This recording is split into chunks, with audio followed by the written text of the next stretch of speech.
Hello students, હું છું એરન રાજગુરુ અને આજે આપણે જોવાનું છે બીકોમ સેમ 5નું કોર્પોરેટ એકાઉન્ટિંગ 1. આજે આપણે એમાં યુનિટ નંબર 3 એટલે કે જે મૂડી ઘટાડો છે એ જોવાનું છે. એમાં આજે આપણે દાખલો નંબર 40 BA શાહનું જોવાનું છે. શું કહેવા માગે છે તો કે ધરમ લિમિટેડ નાણાકીય મુશ્કેલી અનુભવે છે. તારીખ 31/3/2019ના રોજનું પાકું સરવૈયું નીચે મુજબ છે. વિગત નોંધ અને રકમ આપી છે આપણને. ઇક્વિટી જવાબદારીઓમાં શેર હોલ્ડરના ભંડોળો, એમાં શેર મૂડી આપણને ઇક્વિટી શેર દરેક ₹10નો 20 લાખ આપી છે અને 10%ના પ્રેફરન્સ શેર દરેક ₹100નો આપેલા છે. અનામત અને વધારામાં નફા નુકસાન ખાતું એની ઉધાર બાકી એટલે કે ખોટ આપેલી છે 5,80,000ની. બિનચાલુ દેવા એટલે કે લાંબા ગાળાના ઉછીના નાણાં, એમાં 12%ના ડિબેન્ચર્સ આપેલા છે. ડિરેક્ટરની લોન આપેલી છે. ચાલુ દેવામાં વેપારી દેવા, એમાં લેણદારો આપેલા છે. અન્ય ચાલુ દેવામાં ડિબેન્ચર્સનું બાકી વ્યાજ અને બેંક ઓવરડ્રાફ્ટ આપેલા છે. મિલકતોની વાત કરીએ તો બિનચાલુ મિલકતો એમાં કાયમી મિલકતો, એમાં દ્રશ્ય મિલકતોમાં જમીન, મકાન અને મશીનરી આપ્યા છે. અદ્રશ્ય મિલકતોમાં પાઘડી આપી છે. બિનચાલુ રોકાણો આપ્યા છે. અન્ય બિનચાલુ મિલકતોમાં જાહેરાત ઉપલક ખાતું આપેલું છે. ચાલુ મિલકતોની વાત કરીએ તો માલ સામગ્રી સ્ટોક આપેલો છે. વેપારી લેણા દેવાદારો અને રોકડ સમકક્ષમાં રોકડ શિલ્લક આપેલી છે. વધારાની માહિતીની વાત કરી લઈએ તો પુનઃરચનાની નીચે મુજબની યોજના સ્વીકારવા અને અમલમાં મૂકવામાં આવી છે. ઇક્વિટી શેર દીઠ ₹2.50 સુધી ઘટાડવાના છે. પ્રેફરન્સ શેર હોલ્ડરોને 15%ના 6,000 પ્રેફરન્સ શેર દરેક ₹100ના અને 80,000 ઇક્વિટી શેર દરેક ₹2.50ના આપવાના છે. ડિબેન્ચર હોલ્ડરોને તેમને ચૂકવવાપાત્ર વ્યાજના બદલામાં 20,000 ઇક્વિટી શેર દરેક ₹2.50ના આપવા. ડિબેન્ચર પર વ્યાજનો દર વધારીને 15% કરવો. વર્તમાન ડિબેન્ચર હોલ્ડરોને ₹100નો એક એવા 15%ના 2 લાખના બીજા ડિબેન્ચર 90ના ભાવે આપવા પડે. બરાબર છે, આપવાના છે. ₹80,000ની ડિરેક્ટરની લોન રદ કરવી અને બાકીની લોન દરેક ₹2.50ના 20,000 ઇક્વિટી શેર આપી ચૂકતે કરવી. રોકાણો ₹6 લાખનામાં વેચી દેવા. બેંક ઓવરડ્રાફ્ટ ચૂકવી દેવામાં આવ્યો. 3,18,000ના લેણદારોને તાત્કાલિક ચૂકવી દેવા અને બાકીની રકમ ત્રિમાસિક ગાળામાં ચૂકવવી. તમામ અદ્રશ્ય મિલકતો માંડી વાળવી. મિલકતોનું વ્યાજબી મૂલ્ય નીચે મુજબ આંકવામાં આવ્યું છે. એમાં દેવાદારો, સ્ટોક, મશીનરી, મકાન અને જમીનનું આપણને નવું મૂલ્ય આપેલું છે. ધરમ લિમિટેડના ચોપડે આમનોંધ લખવાની છે અને યોજના પછીનું પાકું સરવૈયું તૈયાર કરવાનું છે. ચાલો, તો દાખલામાં જેવી રીતે આપણે વધારાની માહિતી આપી છે પ્રમાણે જોઈ શકાય કે ઘણી બધી બાબતો નવી છે. બરાબર છે, અને આવો સમ બુકમાં તમને 2 કે 3 મળી જશે. બરાબર, તમે આવા સમની પ્રેક્ટિસ કરજો. બરાબર, મોટા ભાગે આનાથી વધારે પછી કોઈ બાબત છે એ આવશે નહીં. બરાબર છે, વધારેમાં વધારે આ પ્રકારના સમ છે એ આપણે આવી જતા હોય છે. બરાબર, ચાલો તો દાખલો સ્ટાર્ટ કરીએ. આપણે ખબર છે શું કરવાનું છે. આપણે આમ નોંધ અને પાકું સરવૈયું કરવાનું છે. તો આપણે મૂડી ઘટાડા ભંડોળ ખાતું પણ કરશું. બરાબર, એટલે કે 3 વસ્તુ આપણે બનાવશું. આમ નોંધ કરશું, પાકું સરવૈયું બનાવશું અને મૂડી ઘટાડા ભંડોળ ખાતું બનાવશું. ઓલરેડી મેં મૂડી ઘટાડા ભંડોળ ખાતું અને પાકું સરવૈયું એનો સ્ટ્રક્ચર છે બનાવી લીધું છે. મૂડી ઘટાડા ભંડોળ ખાતું ઉધાર જમા તમને ખબર છે અને પાકું સરવૈયું પણ મેં નાનું એવું બનાવી લીધું છે, ખાલી આકા પાડી લીધા છે. દાખલો સ્ટાર્ટ કરીએ. પેલો હવાલો આપણને શું કહે છે તો કે ભાઈ ઇક્વિટી શેર દીઠ ₹2.5 સુધી ઘટાડવા. બરાબર, હવે જો ઇક્વિટી શેર આપણી પાસે છે કેટલા તો કે ઇક્વિટી શેર છે આપણી પાસે ₹10નો એક છે. બરાબર, હવે ₹10માંથી આપણે ઘટાડી અને કેટલા કરી નાખવાના છે તો કે ₹10માંથી ઘટાડી અને 2.5 કરી નાખવાના. તો 10માંથી 2.5 થઈ જાય તો ₹7.5 ઘટાડવાના છે ઇક્વિટી શેરના. બરાબર, અને છે કેટલા ₹10નો ટોટલ છે 20 લાખ. 20 લાખ ભાગ્યા 10 કરો એટલે 2 લાખ શેર થાય. શેર કેટલા થાય? 2 લાખ. એટલે કે 7.5 અને ગુણ્યા 2 લાખ તો થઈ જશે 15 લાખ. 15 લાખ શું છે તો કે 15 લાખ જેટલી ઇક્વિટી શેર મૂડી ઘટાડવાની થશે. બરાબર, તો પહેલાં તો આપણે ઇક્વિટી શેર મૂડી ઘટે છે. બરાબર, તો મૂડી ઘટાડા ભંડોળ ખાતે ક્યાં આવશે? જમા બાજુ. તો અહીંયા આપણે લખી નાખશું ઇક્વિટી શેર મૂડી ખાતે.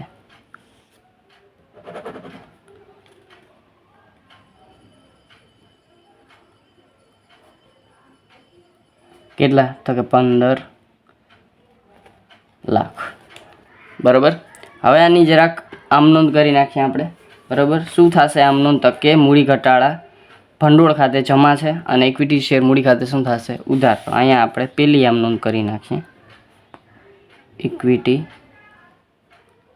શેર મૂડી ખાતે ઉધાર તે મૂડી ઘટાડા ખાતે કેટલા કર્યા તો કે 15 લાખ આપણે ઘટાડો કર્યો. ચાલો બીજા નંબરમાં બીજો હવાલો શું આપ્યો છે તો કે પ્રેફરન્સ શેર હોલ્ડરોને 15%ના 6,000 પ્રેફરન્સ શેર દરેક રૂપિયા 100ના અને 80,000 ઇક્વિટી શેર દરેક રૂપિયા 2.50ના આપવા છે. બરાબર, એટલે કે આપણી પાસે પ્રેફરન્સ શેર છે કેટલા? પ્રેફરન્સ શેર ટોટલ 8 લાખ છે અને એની સામે આપણે શું કરીએ છીએ તો કે નવા પ્રેફરન્સ શેર આપીએ છીએ. કોને? પ્રેફરન્સ શેર હોલ્ડરોને. તો 6,000 એને ગુણ્યા 100 કરો તો કેટલા થાય? તો કે 6,000 એને ગુણ્યા 100 એટલે કે 6 લાખ રૂપિયાના પ્રેફરન્સ શેર અને 80,000 ઇક્વિટી શેર છે એને ગુણ્યા 2.5 કરો એટલે 2 લાખ રૂપિયાના ઇક્વિટી શેર. એટલે ટોટલ કેટલા થઈ જાય? 6 + 2 એટલે 8 લાખ. એટલે કે જેટલા પ્રેફરન્સ શેર હતા 8 લાખના, બરાબર, એની સામે નવા પ્રેફરન્સ શેર અને ઇક્વિટી શેર આપણે પ્રેફરન્સ શેર હોલ્ડરોને આપવાના થશે. બરાબર, એટલે કે મૂડી ઘટાડામાં આની કોઈ પણ જાતની અસર થશે નહીં, કારણ કે જેટલું પ્રેફરન્સ શેર હોલ્ડરો પાસેથી આપણે લીધું છે એટલું ને એટલું આપણે એને સામે શેર મૂડી અને જે છે એ ઇક્વિટી શેર દીધા છે. બરાબર, તો આની માત્ર આમનોંધ થશે. બરાબર, બીજું કાંઈ થશે નહીં. બરાબર, તો પહેલાં આપણે બીજા નંબરની નોંધ થશે. હવે પ્રેફરન્સ શેર અહીંયા છે આપણી પાસે, બરાબર, 10%ના. બરાબર, તો એ પહેલાં ઉધાર થશે કારણ કે આ જમા બાકી છે પૂરેપૂરા આપણે માંડી વાળશું. તો અહીંયા આપણે 10%ના પ્રેફરન્સ શેર મૂડી ખાતે ઉધાર. બરાબર, 10%ની પ્રેફરન્સ શેર મૂડી ખાતે ઉધાર કેટલા? તો કે 8 લાખ. બરાબર, હવે એની સામે આપણે બે વસ્તુ આપીએ છીએ તો એ બે વસ્તુ ખાતે જમા થશે. શું શું? તો કે 15%ના 6,000 પ્રેફરન્સ શેર આપો છો. ઓકે, તો પણ તે 15%ના પ્રેફરન્સ શેર મૂડી ખાતે કેટલા આપીએ છીએ? તો કે 6,000 છે, 100 રૂપિયાનો એક છે એટલે 6 લાખ. તો એ 6 લાખ જમા થશે. અને તે કોના ખાતે? તો કે ઇક્વિટી શેર આપો છો તમે. બરાબર, તો તે ઇક્વિટી શેર ખાતે શેર મૂડી ખાતે. બરાબર, કેટલા આપો છો? તો કે 2.50 લેખે 80,000. તો આપણે હમણાં હિસાબ થઈ ગયો 2 લાખ થાય. બરાબર, 2 લાખના ઇક્વિટી શેર આપશું અને 15%ના નવા પ્રેફરન્સ શેર આપશું. બરાબર છે. ચાલો, આના સિવાય આમાં બીજી કોઈ નોંધ થશે નહીં. પછી છે ત્રીજા નંબરમાં ડિબેન્ચર હોલ્ડરોને તેમને ચૂકવવાપાત્ર વ્યાજના બદલામાં 20,000 ઇક્વિટી શેર દરેક રૂપિયા 2.50ના આપવા. બરાબર, અહીંયા આપણે ફૂલ સ્ટોપ છે એટલે અહીંયા આપણો એક હવાલાનો પોઈન્ટ છે એ પૂરો થઈ ગયો. આપણે બધી જ વસ્તુ એક એક પોઈન્ટમાં જોતા જાય એટલે આપણને છે એ પ્રોપર ખબર પડતી જાય. પહેલાં તો ડિબેન્ચર હોલ્ડરોને ચૂકવવાપાત્ર વ્યાજ છે કેટલું? તો અહીંયા આપણે તો ડિબેન્ચર હોલ્ડરોને ચૂકવવાપાત્ર વ્યાજ છે 72,000. બરાબર, ડિબેન્ચરનું બાકી વ્યાજ કેટલું છે? 72,000. હવે એની શું કીધું છે? તો કે 72,000 છે અને ચૂકવવાપાત્ર વ્યાજના બદલામાં 20,000 ઇક્વિટી શેર 2.50ના આપવાના છે. એટલે કે હવે જો 20,000 એને ગુણ્યા 2.5 એટલે 50,000ના આપણે ઇક્વિટી શેર આપવાના છે. 72,000 વ્યાજ છે, 50,000 ઇક્વિટી શેર આપીએ છીએ. તો પહેલાં આપણે એની આ નાનકડી આમનોંધ કરી નાખીએ, પછી આપણે આગળ વધીએ. તો ત્રીજા નંબરમાં શું થશે? તો કે આપણે ચૂકવવાપાત્ર ડિબેન્ચર વ્યાજ છે તો ખર્ચ છે એટલે ઉધાર થશે. અહીં લખશું આપણે ડિબેન્ચર વ્યાજ ખાતે ઉધાર કેટલા છે? તો કે 72,000 અત્યારે આપણે એને આપશું. હવે એની સામે આપણે એક વસ્તુ કરીએ છીએ. શું? તો કે એને ઇક્વિટી શેર આપીએ છીએ 20,000ના 2.50 લેખે. હવે ઇક્વિટી શેર મૂડી આપણી વધશે એટલે આપણે ઇક્વિટી શેર મૂડી ખાતે શું કરશું? જમા. તો કે એની સામે આપણે શું આપ્યું? તો ઇક્વિટી શેર. તો તે ઇક્વિટી શેર મૂડી ખાતે હમણાં આપણે જોયું 50,000 થતા હતા તો અહીંયા આપણે તે 50,000. હવે વધ્યા કેટલા? 72,000 છે, એમાં સામે 50,000ના ઇક્વિટી શેર આપણે આપી દીધા. તો 72,000 -50,000 એટલે 22,000 વધ્યા ને એ શું થશે? હવે ડિબેન્ચર વ્યાજ આપણે છે એ ચૂકવવાનું થશે નહીં, બરાબર. એટલે કે 22,000 હવે આપણે છે આપણા માટે ફાયદો છે, હવે આપણે તે ચૂકવવું પડશે નહીં. તો ચૂકવવું ના પડે, આપણા માટે ફાયદો થાય તો શું થાય? તો કે મૂડી ઘટાડા ખાતે જમા. તો અહીંયા આપણે લખશું તે મૂડી ઘટાડા ખાતે, બરાબર. કેટલું? તો કે વધ્યું 22,000, બરાબર. 22,000 ક્યાં આવ્યું? તો કે આપણે મૂડી ઘટાડા ખાતે. મૂડી ઘટાડા ખાતામાં જરાક નોંધ કરી નાખીએ, બરાબર. તો કે અહીં લખશું આપણે ડિબેન્ચર વ્યાજ ખાતે.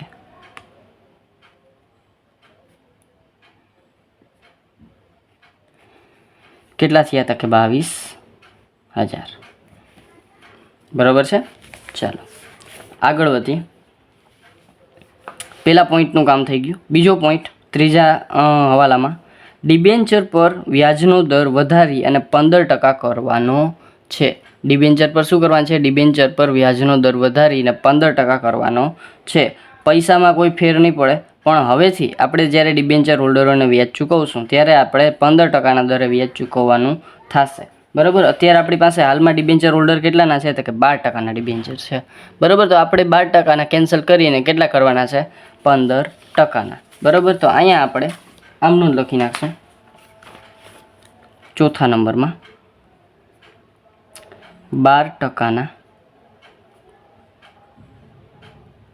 ડિબેન્ચર્સ ખાતે ઉધાર. કેટલા? તો કે 12%ના ડિબેન્ચર્સ છે 6 લાખના. તો અહીંયા આપણે લખશું 6 લાખના.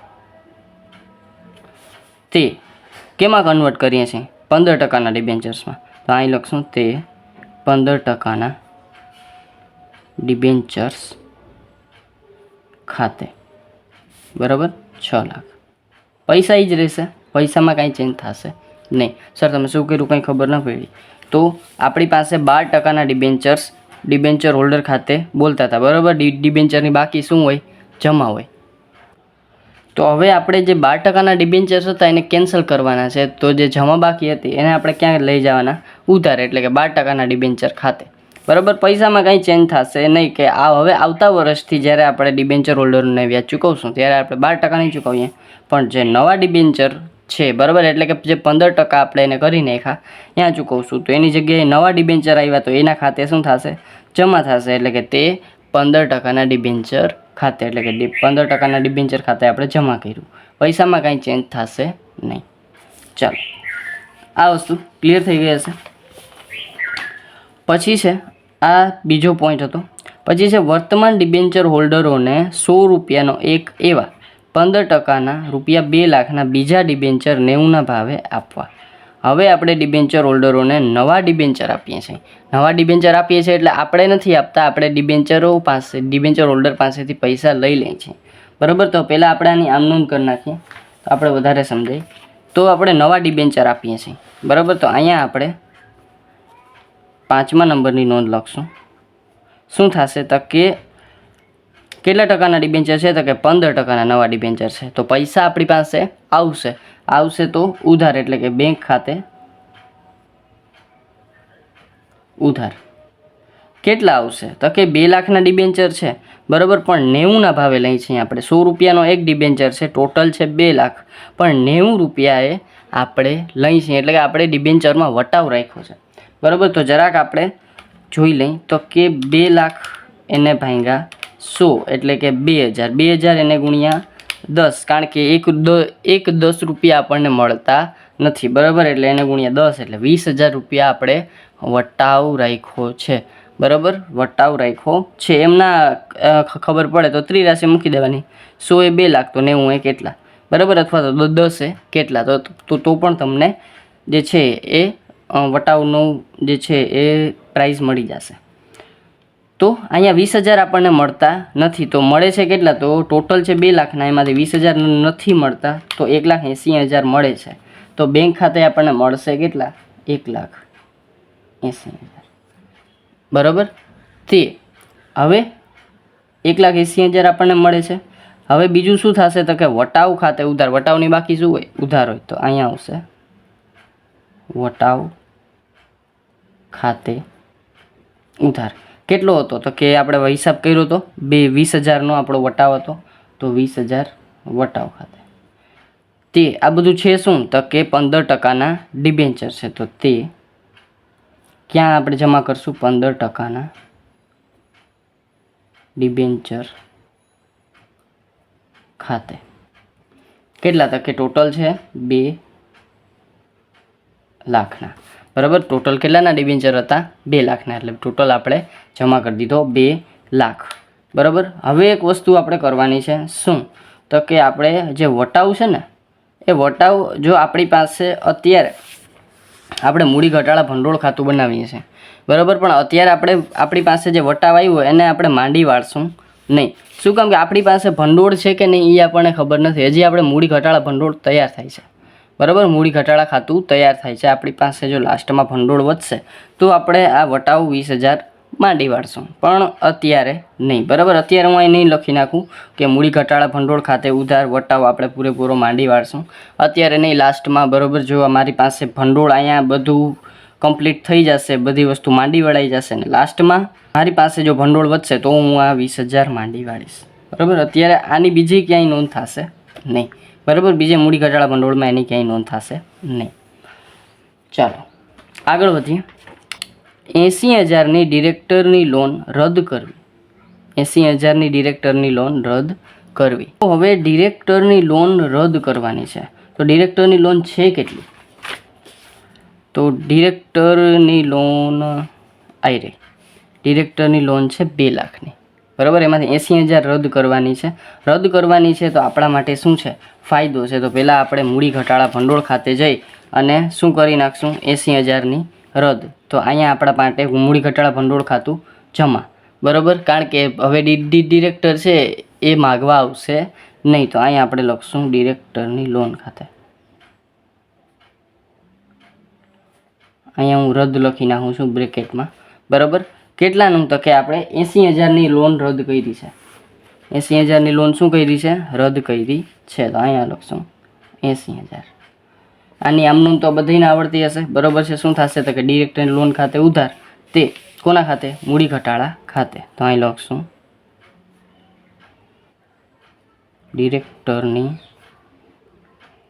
લોન ખાતે ઉધાર, તે મૂડી ઘટાડા ખાતે. કેટલી છે તો કે 80,000. 80,000. બરાબર, આ રદ કરી એનું. આગળ કીધું છે અને બાકીની લોન. બાકીની લોન એટલે કેટલી લોન તો કે બાકીની લોન એટલે આપણે ટોટલ 2 લાખની લોન હતી, એમાંથી 80,000 જતી કરી અથવા તો રદ કરી અને વધી 1,20,000. હવે 1,20,000 વધી ને એની સામે આપણે 20,000 ઇક્વિટી શેર 2.5 રૂપિયા લેખે આપીએ છીએ. તો 20,000 ઇક્વિટી શેર 2.5 રૂપિયા લેખે કદાચ આપણે આપવા જાય તો 20,000 એને ગુણ્યા 2.5 એટલે 50,000 રૂપિયા આપણે એને આપીએ છીએ. કેટલી સામે તો કે 1,20,000ની લોન એની બાકી છે ને એની સામે. બરાબર, તો પહેલાં આપણે આની આમનું લખી નાખીએ એટલે આપણને થોડુંક ક્લિયર થઈ જાય. હવે ડિરેક્ટરની લોન બરાબર આપણે જતી કરીએ છીએ. બરાબર, 20,000 એને ગુણ્યા 2.5 એને સામે ઇક્વિટી શેર આપીએ છીએ બાકીની લોન સામે. તો અહીંયા આપણી પાસે 7મા નંબરમાં નોંધ કરશું ડિરેક્ટરની લોન ખાતે ઉધાર.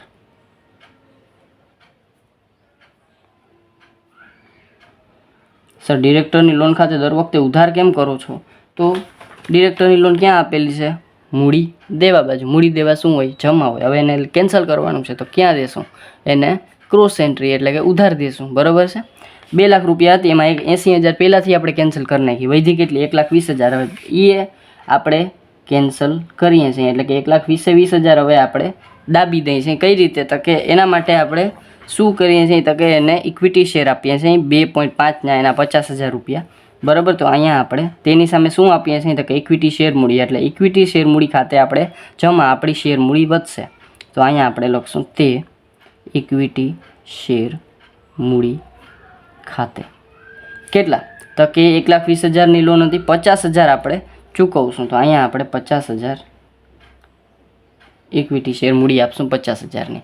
હવે આપણી પાસે ઘટ્યા કેટલા તો કે 1,20,000ની લોન હતી, 50,000 આપ્યા તો 70,000 હજી આપણે આપવાના થાય. પણ હવે એ લોકો માગશે નહીં. આપણે પૂરેપૂરી માંડી વાળી છે એટલે 70,000નો આપણા માટે ફાયદો હોય તો ક્યાં જાય? તો કે મૂડી ઘટાડા ખાતે.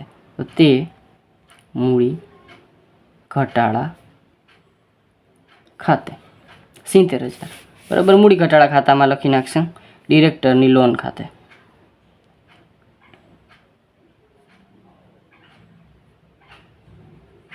કેટલા છે? તો કે 70,000 જે આપણે ઘટાડી નાખ્યા. બરાબર છે. ચાલો, ડિરેક્ટરની લોનનું કમ્પ્લીટ થઈ ગયું હશે. બરાબર છે. પહેલાં 80,000 ઘટાડી નાખ્યા, પછી જે 1,20,000 વધ્યા એની સામે આપણે ઇક્વિટી શેર આપ્યા ને બાકીની આપણે મૂડી ઘટાડા ખાતે ફાયદા તરીકે જવા દીધી. બરાબર છે. ચાલો આગળ વધીએ. પછી છે રોકાણો 6 લાખમાં વેચી દીધા. રોકાણો કેટલામાં વેચી દીધા? 6 લાખમાં. રોકાણો છે કેટલા આપણી પાસે? તો રોકાણો છે આપણી પાસે નીચે હશે. બિનચાલુ રોકાણો છે 4,50,000ના 6 લાખમાં વેચ્યા. 6 લાખમાં વેચ્યા તો આપણે નફો કરીને વેચ્યા 1.5 લાખનો. બરાબર. તો એના માટે આમ નોંધ છે. 8મું શું છે? તો કે બેંક ખાતે ઉધાર. શું કામ? કે પૈસા આવશે આપણે રોકાણો વેચશું એટલે. અહીં લખશું આપણે બેંક ખાતે ઉધાર. તે કોના ખાતે? શું વેચીએ છીએ? રોકાણો ખાતે. બેંક ખાતે કેટલા? તો કે કેટલામાં વેચીએ છીએ રોકાણો? તો કે રોકાણો 6 લાખમાં વેચી દીધા. તો 6 લાખ રોકાણો કેટલામાં વેચી દીધા? 6 લાખમાં. બરાબર. હવે રોકાણો ખાતે રોકાણો હતા કેટલાના? તો કે રોકાણો હતા સર આપણા 4,50,000ના. રોકાણો કેટલા હતા? 4,50,000ના. તો અહીંયા આપણે 4,50,000. હવે જે તફાવત વધ્યો, બરાબર, 6 લાખ હતા 4,50,000માં વેચ્યા, તો હવે જે તફાવત વધ્યો એ આપણા માટે ફાયદો થયો, નફો થયો. તો એને ક્યાં લઈ જશું? મૂડી ઘટાડા ખાતે. તો તે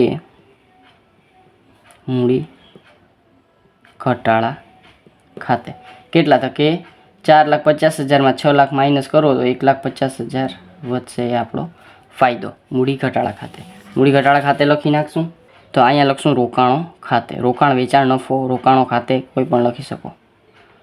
તો અહીંયા છે 1,50,000. બરાબર છે. ચાલો, મૂડી ઘટાડા ખાતામાં જમા બાજુ આગળ વધીએ. પછી છે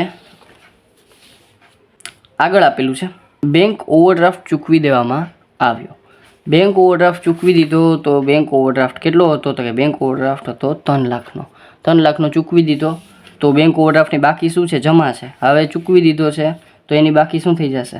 ઉધાર. તો 9મી આમ નોંધ બેંક ઓવરડ્રાફ્ટ ખાતે ઉધાર. તે કોના ખાતે? શું ચૂકવશું આપણે? તો કે બેંક ઓવરડ્રાફ્ટ ચૂકવશું તો એ સાહેબ આપણે રોકડેથી ચૂકવી નાખશું. આપણે બીજું કાંઈ કીધું નથી કે એની સામે આપણે કાંઈ આપીએ છીએ. આમે બેંકને આપણે રોકડ જ ચૂકવવી પડે તો એને કંઈ કહેશું તે બેંક ખાતે. એટલે કે એની સામે રોકડ અથવા તો બેંક ખાતે વ્યવહાર કર્યો હશે. 3 લાખે 3 લાખ ચૂકવી દીધા છે. 3 લાખ. બરાબર. આમાં કંઈ ફાયદો નુકસાન નથી એટલે આની નોંધ તો બીજે ક્યાંય થશે નહીં. બરાબર. માત્ર આમ નોંધ થશે. પછી છે બેંક ઓવરડ્રાફ્ટ ચૂકવી દેવામાં આવ્યો. પછી છે 6થા નંબરની નોંધ 3,18,000ના લેણદારોને તાત્કાલિક ચૂકવી દેવામાં આવ્યા અને બાકીની રકમ ત્રિમાસિક ગાળામાં ચૂકવવી. બાકીની રકમ ક્યાં ચૂકવવી? ત્રિમાસિક ગાળામાં. તો પહેલાં તો 3,18,000 અત્યારે ચૂકવવાના છે આપણે એનું કામ કરીએ. બરાબર. તો આપણી પાસે લેણદારો છે કેટલા? આમ તો કાંઈ કામ નથી એનું, કારણ કે આપણને એક રકમ જ આપી દીધી છે ચૂકવવાની એટલે આપણે કંઈ જોવાનું કામ નથી. પણ છતાંય લેણદારો છે આપણી પાસે 5,18,000ના. બરાબર. કેટલા છે? 5,18,000ના. તો 3,18,000 ચૂકવી દેવાના છે. તો એની નોંધ પણ આવી જ રીતે થશે. લેણદારોની બાકી જમા હોય ચૂકવશું એટલે ઉધાર થઈ જશે. 10મા નંબરની નોંધ લેણદારો ખાતે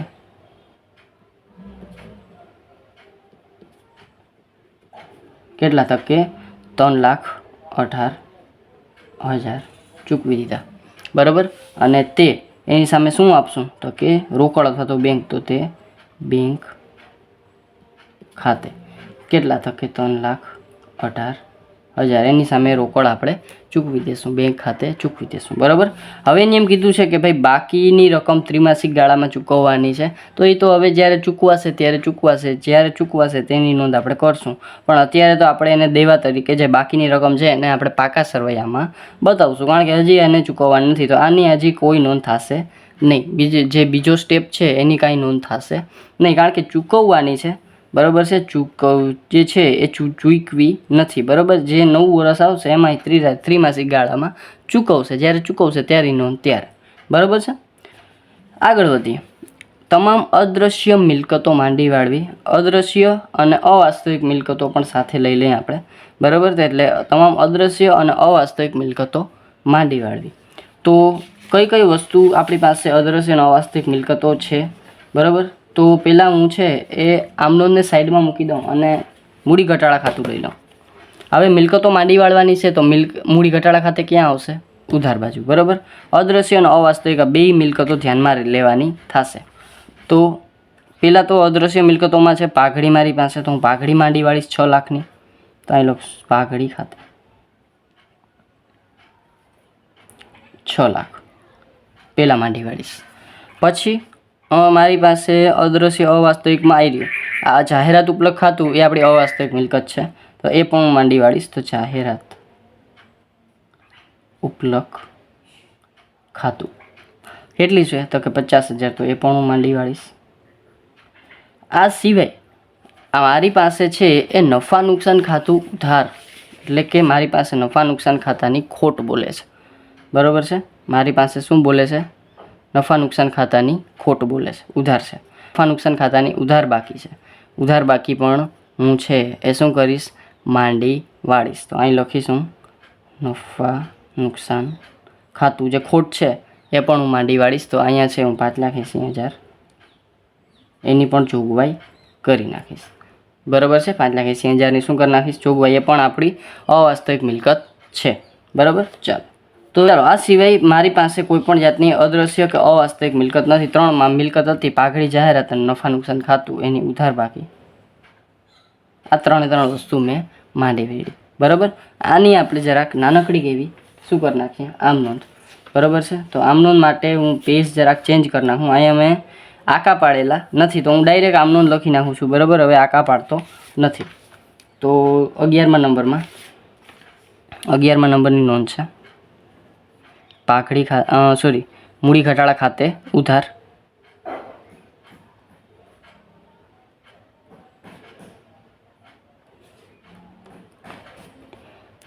તે કોના ખાતે? પાઘડી ખાતે 6 લાખ છે પાઘડીના. પછી જાહેરાત ઉપલબ્ધ ખાતે કેટલા છે? તો કે 50,000. અને તે નફા નુકસાન ખાતે કેટલા છે? તો કે 5,80,000. બધાનું ટોટલ કરી અને હું ઉપર મૂકી દઉં 6,50,000 અને 5,80,000, એટલે 12,30,000 અહીંયા મારે ક્યાં થશે? તો કે મૂડી ઘટાડા ખાતે. ચાલો પછી છે આને પાછું હું સાઈડમાં મૂકી દઉં. આગળનો હવાલો જોઈ લઈ. આ ખબર પડી ગઈ હશે તમામ અદૃશ્ય અને અવાસ્તવિક મિલકતોવાળો. પછી છે મિલકતોનું વાજબી મૂલ્ય નીચે મુજબ આંકવામાં આવ્યું, એટલે મિલકતોમાં ધીમે ધીમે બધાએ શું કર્યો છે? ઘટાડો કર્યો છે. તો હું જરાક મૂડી ઘટાડા ખાતું લઈ લો, બરાબર. અને એમાં કયો ઘટાડો થયો છે એ જોઈ લઈ. તો આની શું કર્યું છે? તો કે ઉલટેથી આપ્યું છે, એટલે કે પહેલાં દેવાદારો ક્યાં હોય? તો કે નીચે હોય. તો દેવાદારોથી ઉપર તરફ ગયો છે, તો આપણે એમ જ જઈ, બરાબર છે. તો આપણને ઉપરથી આપેલું છે દેવાદારો આપ્યા છે 3,60,000, એટલે 3,60,000 આપણે ગણવાના છે. તો દેવાદારો છે કેટલા? 4 લાખ. તો ઘટાડો કેટલો થયો? 40,000, બરાબર. ઘટાડો કેટલો થયો? 40,000. તો અહીંયા આપણે દેવાદારોમાં ઘટાડો કરશું. 40,000 ઘટાડો થયો છે, એટલે આપણે મૂડી ઘટાડા ખાતામાં ઉધાર બાજુ જ લખશું, બરાબર. પછી આપણને સ્ટોકમાં 6,40,000 કીધું છે કે સ્ટોક 6,40,000નો ગણવાનો છે. તો અહીંયા આપણને 7,20,000 કીધો છે. સ્ટોક કેટલો કીધો છે? 7,20,000. તો 7,20,000માંથી 6,40,000 આપણે માઇનસ કરીએ તો 80,000 સ્ટોક છે, તો સ્ટોકમાં ઘટાડો સ્ટોક ખાતે કેટલા છે તો કે 6,40,000 સોરી 80,000 ઘટાડો, બરાબર. ઘટાડો કેટલો આવ્યો 80,000. પછી આપણને કીધું છે મશીનરી, તો મશીનરી નવી કિંમત છે 2 લાખ અને અહીંયા મશીનરી આપણને આપેલી છે 2,80,000, બરાબર. મશીનરી કેટલી આપેલી છે 2,80,000 ના 2 લાખ, તો ઘટાડો કેટલો 80,000, તો મશીનરી ખાતે 80,000નો ઘટાડો. પછી મકાન છે 5 લાખનું આપ્યું છે અને અહીં મકાન 6 લાખનું આપ્યું છે ચોપડા કિંમતમાં, બરાબર. તો ચોપડા કિંમતમાં 6 લાખ છે, નવું મૂલ્ય 5 લાખ છે, તો ઘટાડો થશે મકાન ખાતે 1 લાખ. અને લાસ્ટમાં આપણને કીધું છે જમીનની કિંમત 6,40,000 છે અને અહીંયા આપણને જમીનની કિંમત 8 લાખ છે, બરાબર. તો જમીન 8 લાખ હતી, અહીં 6,40,000 થઈ ગઈ. તો 8 લાખમાંથી 6,40,000 માઇનસ કરીએ તો ઘટાડો થશે 1,60,000નો. અહીં લખશું જમીન ખાતે, એમાં પણ ઘટાડો થશે 1,60,000નો, બરાબર. અહીંયા પણ ઘટાડો થશે. ચાલો, બધી મિલકતો આવી ગઈ, બરાબર. 5 મિલકતો હતી, 5માં ઘટાડો થઈ ગયો. હવે આપણે જરાક આની આમ નોંધ લખી નાખીએ, બરાબર. શું થશે તો કે મૂડી ઘટાડા ખાતે ઉધાર તે મિલકતો ખાતે, તો અહીં લખશું આપણે 12મા નંબરમાં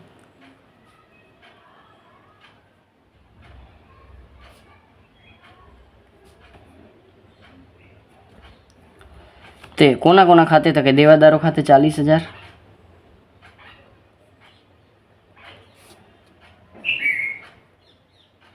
પછી સ્ટોક ખાતે 80,000,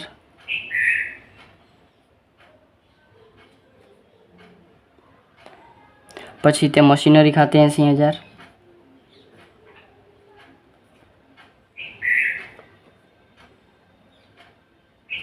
પછી મકાન ખાતે 1 લાખ,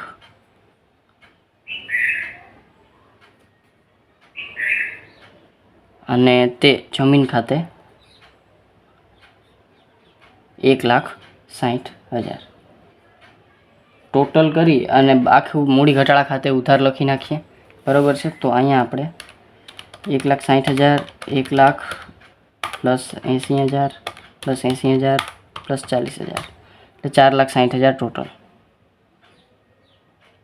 આપણે મૂડી ઘટાડા ખાતે ઉધાર, બરાબર છે. ચાલો આગળ વધીએ.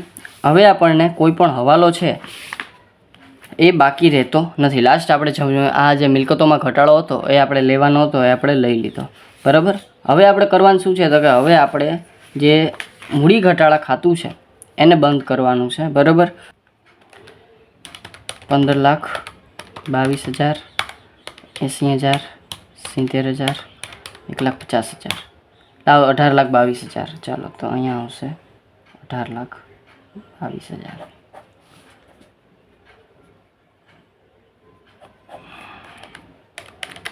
$6,50,000, 5,80,000, 40,000, 80,000, 80,000, 1 લાખ, 1,60,000. તો એ આવશે 16,90,000. એમાંથી 18,22,000 માઇનસ આવશે 1,32,000. હવે મારી પાસે 1,32,000 રૂપિયા વધે છે. મારી પાસે 1,32,000 આવ્યા, તો હવે મારી પાસે જે ડિબેન્ચર વટાવ છે, બરાબર. કેટલો ડિબેન્ચર વટાવ છે તો કે ડિબેન્ચર વટાવ છે સર મારી પાસે આવી રહ્યો 20,000નો. તો 20,000 મારી પાસે છે, બરાબર. તો હું માંડી વાળીશ. અહીંયા લખશું આપણે ડિબેન્ચર વટાવ ખાતે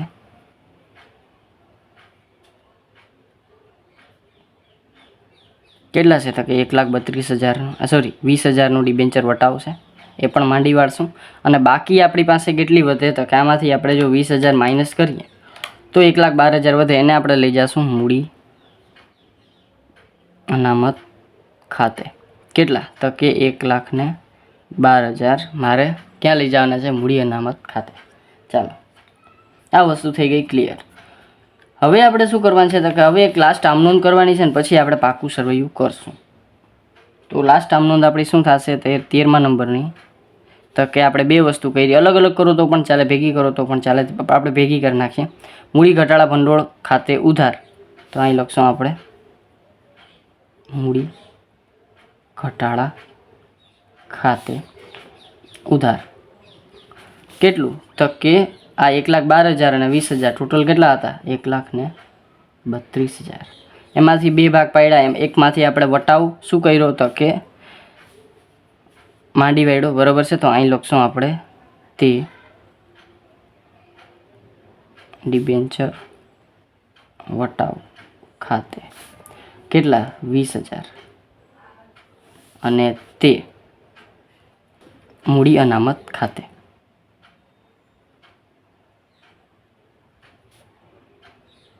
કેટલા? તો કે 1,12,000 હવે જે આવશે એ, બરાબર છે. ચાલો હવે આપણે શું કરશું તો કે આ થઈ ગઈ આપણી 13મી આમ નોંધ. આમ નોંધનું કામ પૂરું થઈ ગયું. હવે આમ નોંધમાં આપણે પાછા આવશું નહીં. હવે આપણે છે એ ડાયરેક્ટ શું કરશું? આપણું પાકું સરવૈયું. ચાલો તો સૌપ્રથમ પાકા સરવૈયામાં શેર હોલ્ડરના ભંડોળો, ઇક્વિટી, જવાબદારી લખી નાખીએ ફટાફટ.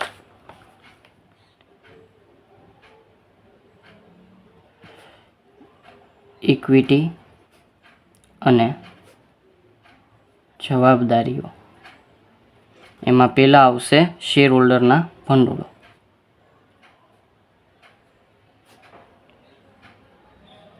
પછી એમાંય પહેલાં આવશે શું તો કે શેર મૂડી, બરાબર. હવે ત્યાંથી આપણે બ્લુ પેન ચાલુ કરી દઈએ. શેર મૂડી. હવે શેર મૂડીમાં ઘણું બધી વસ્તુ આપણે છે ને આ વખતે શેર મૂડી એકદમ આમ કેમ ચોકલેટ વેચતા હોય એમ આપણે શેર મૂડી વેચેલી છે, એટલે ધ્યાનથી લખવું પડશે. કારણ કે ઇક્વિટી શેર મૂડી 10 રૂપિયાનો 20 લાખ છે. પહેલાં તો આપણે એને 2.5નો કરી નાખ્યો છે, તો પહેલાં એ લખી નાખીએ ઇક્વિટી શેર મૂડી 2.5નો તેવા, બરાબર. 2.5નો તેવા આપણે 15 લાખ ઘટાડો કર્યો હતો તો 5 લાખ આપણા પાસે વધશે. તો પહેલાં આપણી પાસે એ 5 લાખ નીચે લખી નાખું છું 5 લાખ, પછી પ્લસ 5 લાખ મારી પાસે છે. હવે આપણે ઇક્વિટી શેર ઘણા બધાને દીધા છે, બરાબર છે. તો પહેલાં તો આપણે પ્રેફરન્સ શેર હોલ્ડરોને ઇક્વિટી શેર દીધા છે. કેટલા દીધા? 2 લાખના. તો પહેલાં ઈ પ્લસ થશે, બરાબર છે. જે ઇક્વિટી શેર મૂડી દીધી હતી પ્રેફરન્સ શેર હોલ્ડરોને એ. પછી આપણે ઇક્વિટી શેર મૂડી દીધી હતી ડિબેન્ચર વ્યાજ સામે. ડિબેન્ચર વ્યાજ સામે આપણે ઇક્વિટી શેર મૂડી દીધી હતી કેટલાની? 50,000ની. અને આ સિવાય હજી આપણે ક્યાંક ઇક્વિટી શેર મૂડી દીધી હતી આયરી ડિરેક્ટરની લોન ખાતે, બરાબર. ડિરેક્ટરને લોન ચૂકવવા વખતે પણ આપણે એને ઇક્વિટી શેર મૂડી દીધી હતી 50,000ની. તો એ પણ આપણે 50,000 એડ કરવા પડશે. તો ટોટલ આ સિવાય આપણે ક્યાંય ઇક્વિટી શેર મૂડી દીધી નથી. લાસ્ટ આપણે ડિરેક્ટરને લોન તરીકે આપી હતી, બરાબર. એટલે કે લોન આપણે ચૂકતે કરવા માટે ઇક્વિટી શેર મૂડી આપી હતી. આ સિવાય કોઈ પણ જાતની ઇક્વિટી શેર મૂડી આપણે આપી નથી. તો 5 લાખ, 2 લાખ, 50,000, 50,000 એટલે 8 લાખ રૂપિયા આપણી ઇક્વિટી શેર મૂડી. પછી છે પ્રેફરન્સ શેર મૂડી. પ્રેફરન્સ શેરમાં દરેક રૂપિયા 100નો 8 લાખ, પણ એમાં આપણે કંઈક ચેન્જ કર્યો હતો. શું કર્યો હતો તો કે એ આપણે પ્રેફરન્સ શેર ઘટાડી અને એની સામે 15%ની પ્રેફરન્સ શેર મૂડી આપી હતી 6 લાખની. તો અહીંયા આપણે 15%ની પ્રેફરન્સ શેર મૂડી કેટલાની હતી? 6 લાખની. તો 6 લાખ આપણે આપ્યા હતા, બરાબર. આ સિવાય પ્રેફરન્સ શેર મૂડી આપણે બીજે ક્યાંય આપી નથી, બરાબર. માત્ર એ 6 લાખ રૂપિયા 15% વાળી છે એ જ છે. પછી છે અનામત અને વધારો. એમાં નફા નુકસાન ખાતું તો આપણે માંડી વાળ્યું, પણ આપણી પાસે મૂડી અનામત છે, બરાબર. તો અહીંયા આપણે બીજા નંબરમાં બમાં અનામત અને વધારો. એમાં એક જ વસ્તુ છે, શું તો કે મૂડી અનામત. આપણી પાસે કેટલી આવી હતી તો કે 1,12,000ની, બરાબર. તો 1,12,000ની મૂડી અનામત. ચાલો પછી છે આમાં આ વસ્તુ પૂરી થઈ ગયા સિવાય અહીંયા કાંઈ છે નહીં. પછી આપણે બીજા નંબરમાં આવશે બિનચાલુ દેવા.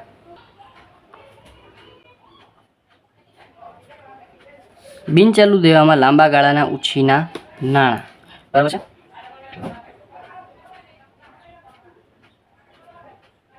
એમાં 12%ના ડિબેન્ચર્સ. ચાલો તો 12%ના ડિબેન્ચર્સમાં મારી પાસે 6 લાખના ડિબેન્ચર્સ હતા, બરાબર. હવે આપણે જરાક જોઈએ કે એમાં 6 લાખના ડિબેન્ચર છે ત્યાં આપણે કંઈ ચેન્જ કર્યો હતો તો કે ના, જે 12% ડિબેન્ચર હતા એની જગ્યાએ મેં 15% ડિબેન્ચર કર્યા હતા, બીજો કાંઈ ચેન્જ નથી. તો અહીંયા હું લખીશ 15% ડિબેન્ચર્સ.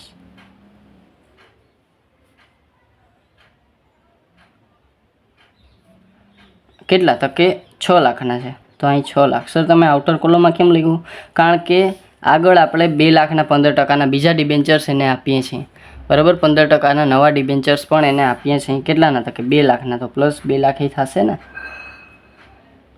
બરાબર. 2 લાખના 15%ના જે ડિબેન્ચર આપો છો એ પણ થશે એડ, એટલે ટોટલ ડિબેન્ચર થઈ જશે 8 લાખના 15%વાળા, બરાબર છે. ચાલો, પછી છે ડિરેક્ટરની લોન. તો એ તો આપણે ચૂકવી નાખી હતી, બરાબર છે. 50,000 ઇક્વિટી શેર દીધા, બરાબર. આ સિવાય બધું કેન્સલ કરી નાખ્યું.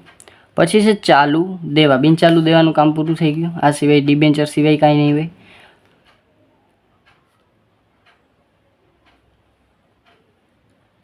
ચાલુ દેવામાં પહેલાં આવશે વેપારી દેવા, એટલે કે લેણદારો.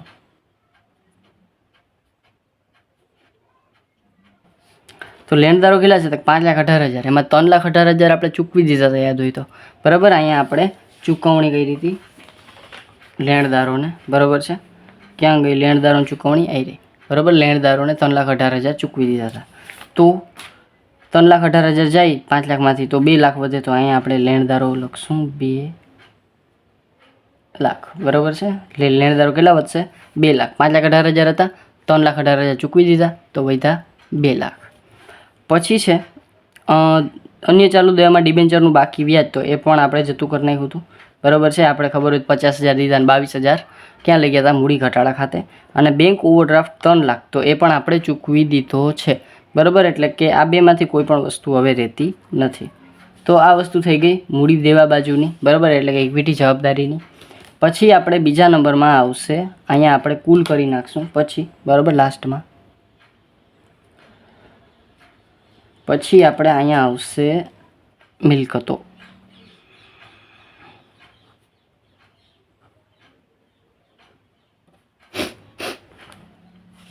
મિલકતોમાં આપણે બિનચાલુ મિલકતો ઘણું બધું લખવાનું છે, હું જરાક લખી નાખું. તો અહીંયા આવશે પહેલા નંબરમાં બિનચાલુ મિલકતો.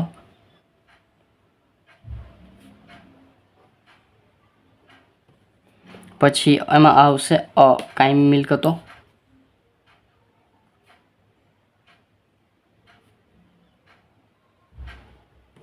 પછી આવશે એમાં દ્રશ્ય મિલકતો.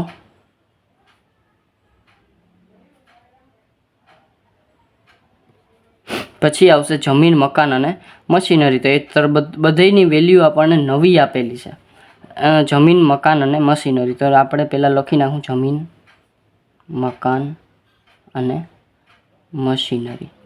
આ ત્રણેયની આપણને નવી વેલ્યુ આપી છે આપણા ક્વેશ્ચનમાં, આપણા હવાલામાં.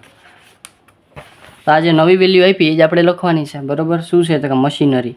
તો મશીનરી કેટલાની છે? તો કે 2 લાખની. પહેલાં જમીન જોઈ લઈ. તો જમીન છે 6,40,000ની. મકાન આપ્યું છે આપણને 5 લાખનું. અને મશીનરી આપી છે 2 લાખની, બરાબર. જે નવી વેલ્યુ આપી છે એ જ મેં લખી છે. પછી અદ્રશ્ય મિલકતો પાઘડી, માંડી વાળી હતી. બિનચાલુ રોકાણો વેચી નાખ્યા હતા. અન્ય બિનચાલુ મિલકતો જાહેરાત ઉપર લખાતું, માંડી વાળ્યું હતું. ચાલુ મિલકતો. હવે મારી પાસે માત્ર એક જ વસ્તુ છે, ચાલુ મિલકતો.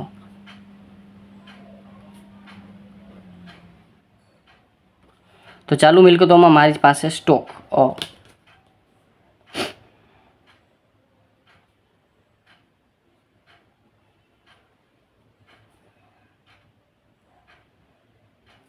કેટલો છે? તો કે 7,20,000. પણ એ ધ્યાન નથી દેવાનું, મને નવી કિંમત આપી છે એની અને દેવાદારોની. તો અહીંયા હું બોય લખી નાખું, વેપારી લેણા, બરાબર. એ શું છે? તો કે દેવાદારો. આ બંનેની નવી કિંમત મને આપી છે, બરાબર. સ્ટોકની કેટલી આપી છે? તો કે 6,40,000. અને દેવાદારોની કેટલી આપી છે? તો કે દેવાદારો આપ્યા છે 3,60,000ના. તો દેવાદારો હું લખીશ 3,60,000ના, બરાબર છે. પછી હવે આનું કામ પૂરું થઈ ગયું, આને હું હવે સાઈડમાં મૂકી દઉં. પછી લાસ્ટમાં છે રોકડ અને રોકડ સમકક્ષ, એટલે કે મારી પાસે છે રોકડ સમકક્ષ, એમાં બેંક સિલક, રોકડ સિલક જે કહેવાય, બરાબર છે. પણ બેંક સિલક મારે જોવી પડશે કેટલી, તો કે જો બેંક સિલક મને 10,000 આપી છે, પણ આપણે ઘણા બધા ટ્રાન્ઝેક્શન કર્યા છે, બરાબર, બેંક ખાતેથી. તો અહીંયા હું નાનકડું કે એવું રોકડ ખાતું કે બેંક ખાતું જે કહેવાય હું બનાવી નાખું, બરાબર, જેથી કરીને સરખું સમજાય. બેંક ખાતું બનાવવું ફરજિયાત નથી, તમે હિસાબ કરી લ્યો તો ચાલે, બરાબર. વિગત રૂપિયા, વિગત રૂપિયા, ઉધાર જમા. રોકડ ખાતાનું કે બેંક ખાતાનું જે છે નિયમ તો બધાને ખબર જ છે. શરૂઆતની બાકી કેટલી આપી છે? 10,000. તો અહીંયા હું લખું બાકી, આગળ લાવ્યા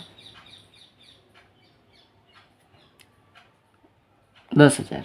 હવે હું જરાક આમનું જોઉં અને ક્યાં ક્યાં બેંક ખાતે મેં ટ્રાન્ઝેક્શન કરી જોઈ લઉં, બરાબર. તો અહીંયા આપણે બેંક ખાતે અહીંયા બેંક ખાતે ઉધાર આપણે જે છે એ ડિબેન્ચર આપ્યા હતા, બરાબર છે. તો ડિબેન્ચર ખાતે ઉધાર, બરાબર. તો અહીંયા આપણે બેંક ખાતે ઉધાર લખશું, તો અહીં લખશું ડિબેન્ચર ખાતે. કેટલા આવશે? તો કે 1,80,000, બરાબર, આપણે આવ્યા હતા. પછી બેંક ખાતે આવી વળી પાછું બેંક ખાતે ઉધાર 6 લાખ. શું કર્યું હતું? રોકાણો વેચ્યા હતા, ઓકે. તો અહીં લખશું રોકાણો ખાતે.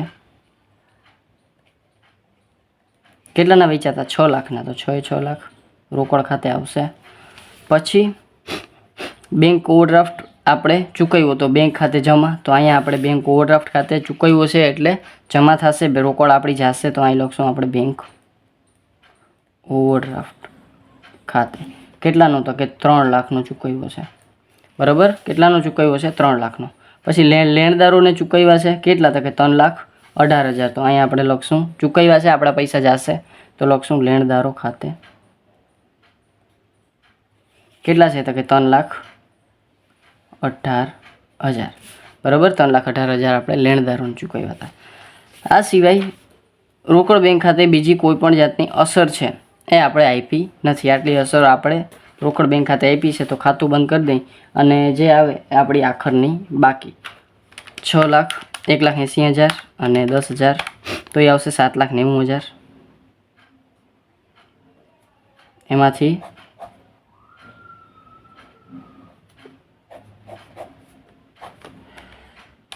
$3 લાખ અને 3,18,000 માઇનસ કરશું એટલે 1,72,000 આપણા આવશે બાકી. આગળ લઈ ગયા 1,72,000 અને આ આપણો આન્સર આખર બાકીનો. તો આખર બાકી બેંક સિલક આપણી 1,72,000, બરાબર છે. ચાલો, હવે કાંઈ નથી કરવાનું.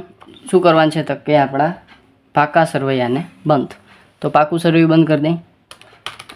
8 લાખ, 6 લાખ, 1,12,000, 8 લાખ, 2 લાખ. ચાલો, તો નબળી વાત જ નથી. 25,12,000 અહીં લખશું આપણે 25,12,000 મૂડી દેવાનો ટોટલ. પછી 6,40,000, 5 લાખ, 2 લાખ, 6,40,000, 3,60,000 અને 1,72,000. તો એ આવશે 25,12,000. તો અહીંયા આપણે લખી નાખશું કુલ 25,12,000, બરાબર. અને આ થઈ ગયો આપણો જે છે એ પાકા સરવૈયાનો ટોટલ 25,12,000. અને આ થઈ ગયો આપણો દાખલો નંબર 40. ઘણા બધા મુદ્દા આમાં સમાઈ ગયા છે, બરાબર છે. ઘણા બધામાં માત્ર આમનોન છે, બરાબર. કઈ રીતે આપણે દાખલો ગણવાનો છે, કઈ રીતે આમનોન કરવાની છે, બાબતો આપણે જોઈ લીધી, બરાબર. છતાં કાંઈ પણ જાતનો ડાઉટ રહી જાય તો મને કોમેન્ટમાં પૂછી લેજો. અને જો વિડીયો ગમે તો તમને ખબર જ છે, લાઇક, શેર, સબસ્ક્રાઈબ જરૂરથી કરી નાખજો, જેથી કરીને આવતા વિડીયોઝ તમને સરળતાથી મળતા રહે. Thank you.